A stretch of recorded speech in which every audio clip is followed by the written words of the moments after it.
Billy Graham has left this life, as you know. He will be lying in state in the Capitol Rotunda. And Senator Dick Durbin excommunicated. Also, Donald Trump having fun at CPAC. We're going to watch that. I'm Randall Terry. This is Voice of Resistance.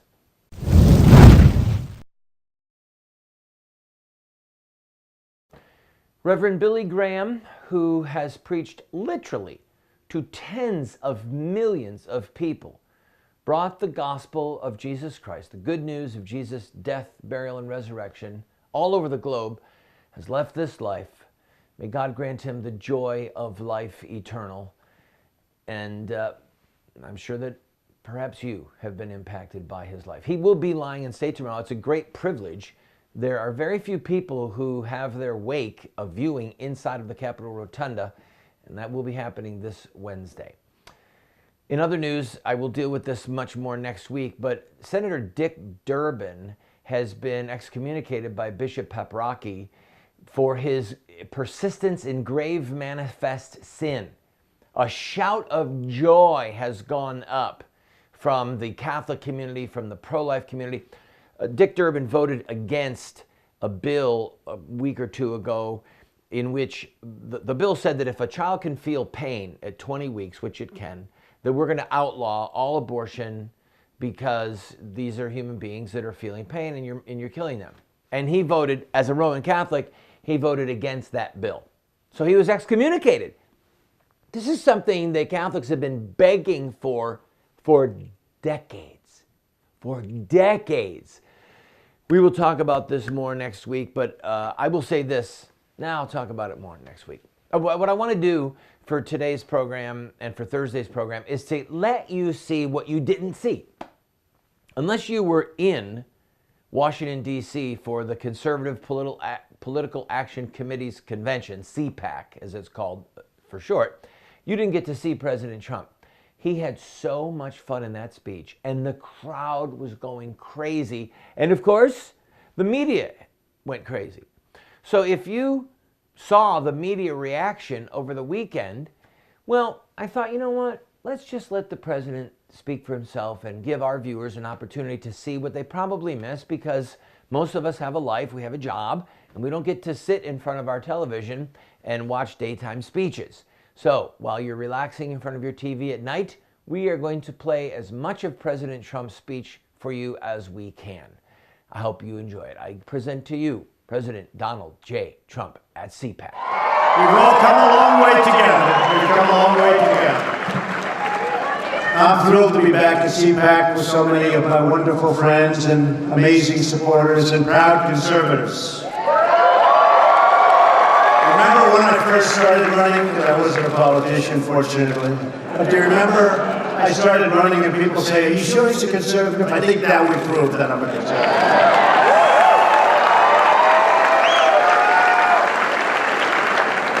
For more than 4 decades, this event has served as a forum for our nation's top leaders, activists, writers, thinkers. Year after year, leaders have stood on the stage to discuss what we can do together to protect our heritage, to promote our culture, and to defend our freedom. CPAC has always been about big ideas, and it's also been about putting those ideas into action. And CPAC really has put a lot of ideas into action. We'll talk about some of them this morning. For the last year, with your help, we have put more great conservative ideas into use than perhaps ever before in American history.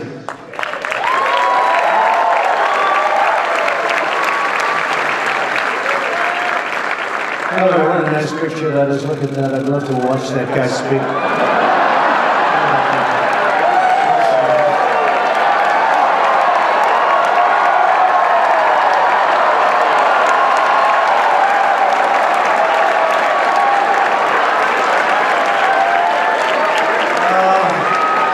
I try like hell to hide that ball spot, folks. I work hard. Doesn't look bad. Hey, we're hanging in. We're hanging in. We're hanging in there, right? Together, we're hanging in. We've confirmed a record number, so important of circuit court judges, and we're going to be putting in a lot more. And they will interpret the law as written. And we've confirmed an incredible new Supreme Court Justice, a great man, Neil Gorsuch. We've passed massive, biggest in history, tax cuts and reforms. I'll be right back, friend, with more President Trump. Don't go away.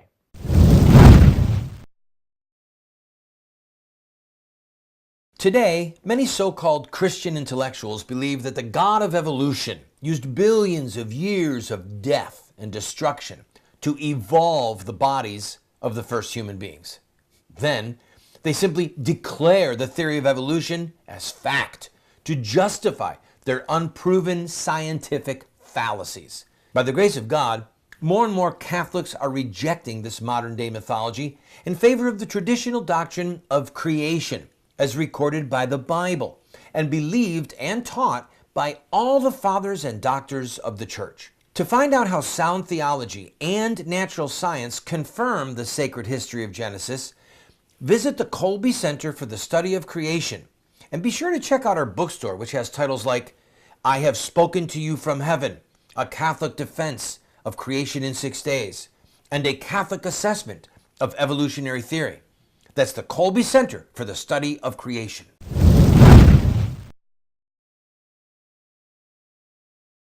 Without the media spin, without the filter, here is President Trump.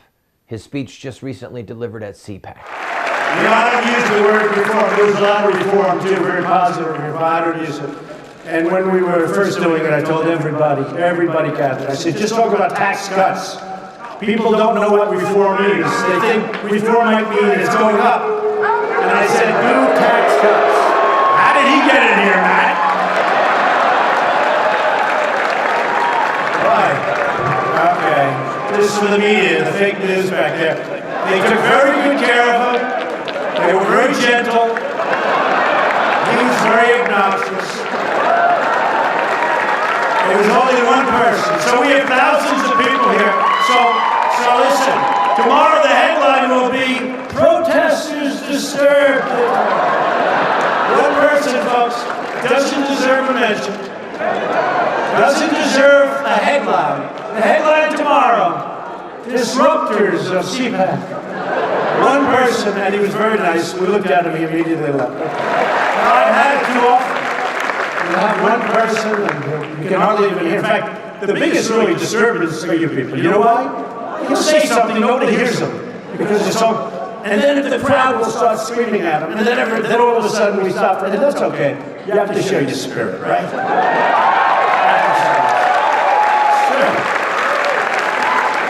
So we passed the biggest tax cuts in the history of our country. And it was called Tax Cut and Reform. And I said to our people, don't use the word reform, because we're going to call it the Tax Reform Act. I said, no wonder for 45 years nothing's been passed. Because people want tax cuts, and they don't know what reform means. Reform can mean you're going to pay more tax. So I convinced politicians who have done this all their lives, and they do a great job in many cases, but this was one that they were going, the Tax Reform Act of whatever year we want to put, okay? So they have the Tax Reform Act, and that was it.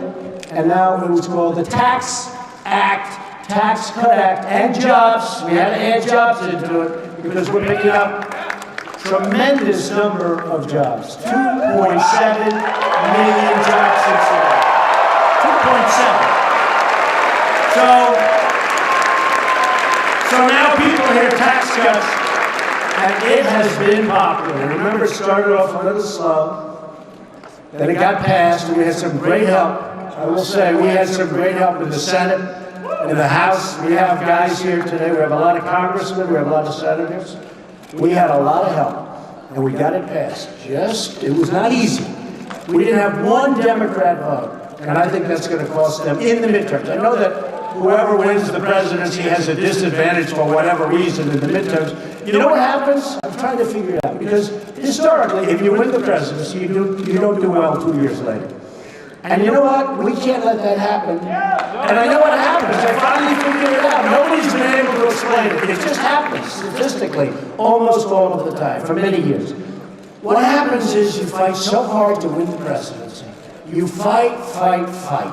And now only 2 years, that's a very short period. And by the time you start campaigning, it's a year. And now you got to go and fight again. But you just won. So nobody has that same drive that they had. So you end up not doing that well because the other side is going, they're crazed. And by the way, they're crazed anyway. These people, they are really crazed. So, because, I kept trying to say, why is this? But it's just there. So the great enthusiasm, you're sitting back, you watch the television, maybe I don't have to vote today, we just won the presidency. And then we get clobbered, and we can't let that happen. We get clobbered at 18, and we can't let that happen, only because we are so happy. We pass so many things. Honestly, and I use the word my administration as opposed to me. My administration, I think, has had the most successful first year in the history of the presidency. I really believe it. So, judges, regulations, everything. And the beautiful thing about the tax cuts is nobody thought we could do. Don't go away, friend. More President Trump when we return. I'm Randall Terry, giving you what the secular media won't. Just access to the truth.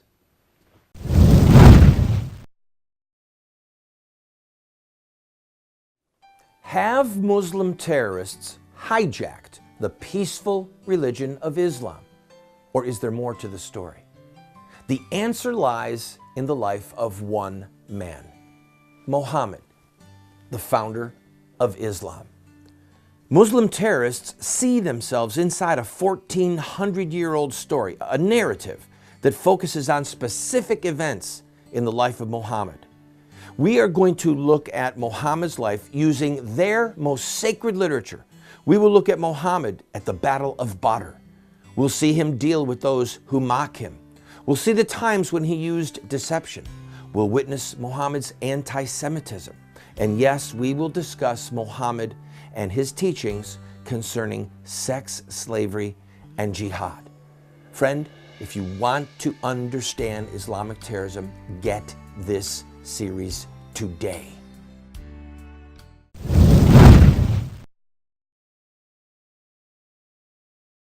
Here we go, friends. I'm going to let President Trump speak to you, and I'll talk to you at the end of the next segment. Because we had to get 100% of our vote. And nobody thought we could do it. And frankly, to me, we got it, and it's turned out to be one of the most popular things. And by the way, for the Republicans in this room, of which I assume, would you say, is it 99% Matt or 100%? I would hope it's close to. You know what? Hey, we probably have some Democrats that want to come over. We have a great governor from West Virginia that left the Democratic Party, Big Jim, and he came over to the Republican Party.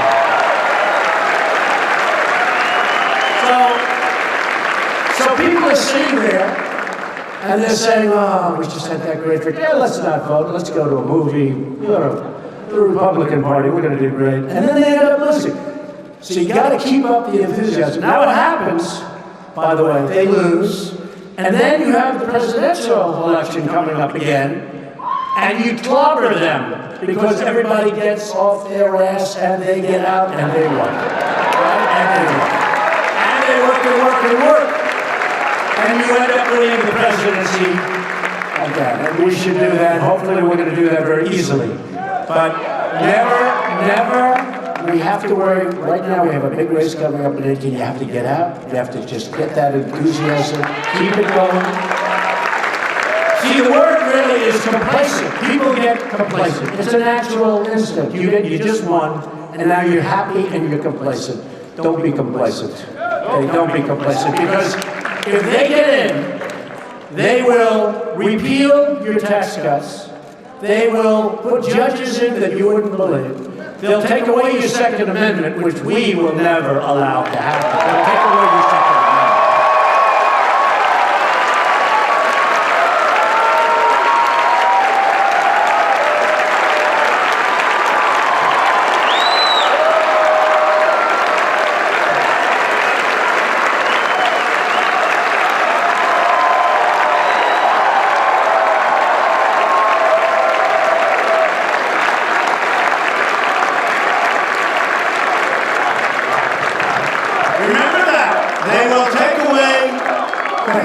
They will take away those massive tax cuts, and they will take away your Second Amendment. By the way, if you only had a choice of one, what would you rather have, the Second Amendment or the tax cuts? Go ahead. Second Amendment, tax cuts. Second Amendment. I'm going to leave it at the Second Amendment. I don't want to get into that now. We're going to say you want, Matt, we're going to say you want the Second Amendment the most. But we're going to get them all. And remember this.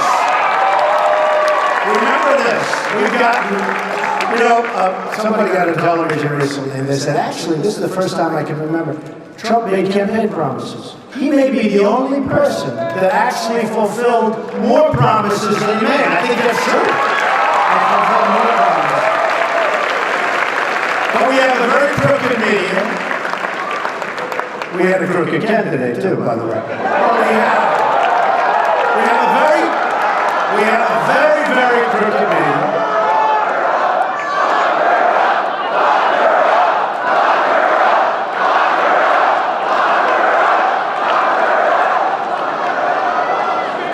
I will say this, folks. Everything that's turning out, now it's amazing. That's come full circle. Boy, have they committed a lot of atrocities when you look at it. They've done things that are wrong. But remember this, not only did we get the tax cuts, which everybody said we wouldn't get, and by the way, we repealed in that tax cut the individual mandate. This is where you're forced to pay in order not to have health care, okay? Is that great? You pay for the privilege of not having health care. So you're subsidizing lots of other people. That's gone. I know people came up to me with tears in their eyes and saying, I'm forced to pay not to have health care. Very unfair. And by the way, we're having tremendous plans coming out now, health care plans, at a fraction of the cost that are much better than Obamacare. And except for one senator who came into a room at 3 o'clock in the morning and went like that, we would have had health care too. We would have had health care too. Think of that. But I think we may be better off the way we're doing this. Piece by piece by piece, Obamacare is just being wiped out. The individual mandate is actually wiped out.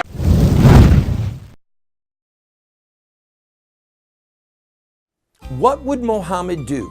Islamic Terrorism Explained is the best movie series documentary ever produced on the life of Muhammad and Islam.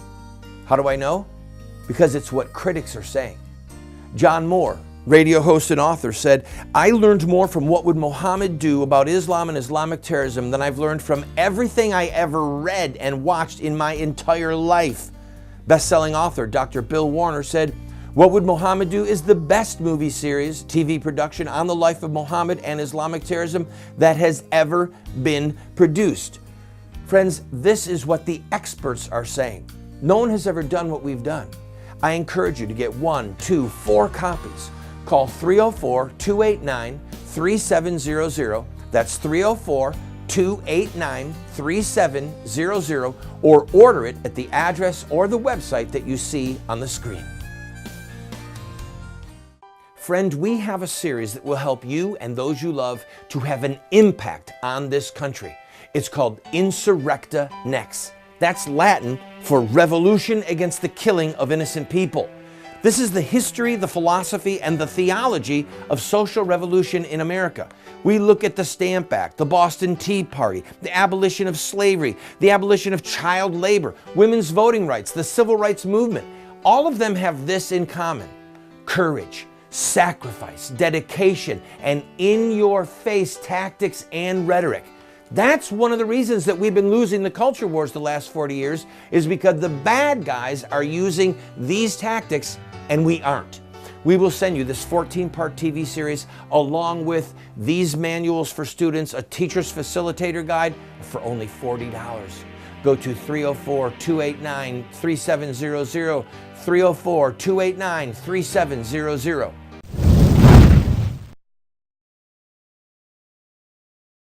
I think we may be better off.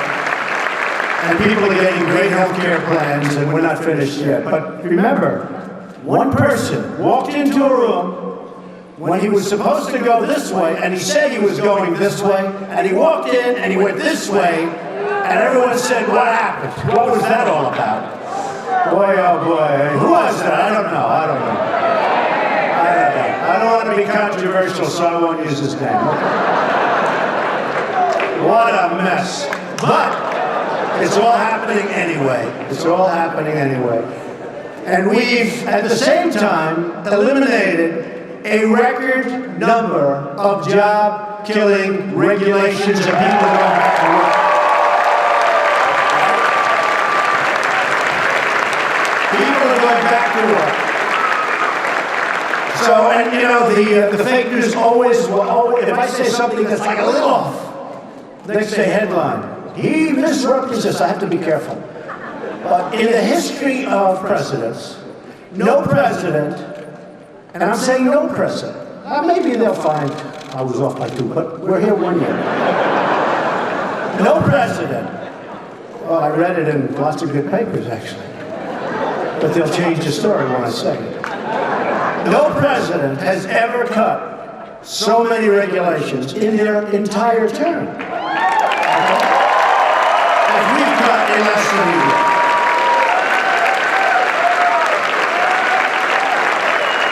And it's my opinion that the regulations had as big an impact as these massive tax cuts that we've given. So I really believe it. We've ended the war on American energy. We were in war. And we've ended the war on beautiful, clean coal. And very important for our defense. Coal, very important for our defense, because we have it. We don't have to send it through pipes. We don't have to get it from foreign countries. We have more than anybody. And they wanted to end it. And our miners have been mistreated, and they're not being mistreated anymore. We're doing tremendous business. I was in Vietnam, and the Prime Minister and the President of Vietnam were there. And we have a massive deficit with them like we do with everybody else because these presidents have just let it go to hell. We have the worst trade deals you've ever seen. So we're changing it. So I said, we have too big a deficit with Vietnam, I'm not happy. He said, well, but we're going to, I said, buy coal. Buy coal, they use a lot of coal, buy coal. And he said, you know, we have bought coal from West Virginia and other places. And it's the finest coal we've ever used. It's interesting. And West Virginia now is doing great. You look at what's happening in West Virginia. You look at what's happening in Pennsylvania. You look at what's happening in Ohio. You look at what's happening in Wyoming. You look at what's happening all over. It's like a different world. And remember this. Virtually, as soon as I got into office, we approved the Keystone XL pipeline and the Dakota Access pipelines, which would never have happened. And we announced our withdrawal from the totally disastrous, job-killing, wealth-knocking out, you know, it knocked out our wealth, or it would have. They basically wanted to take our wealth away. They didn't want us to use our wealth power. We knocked out the Paris Climate Accord.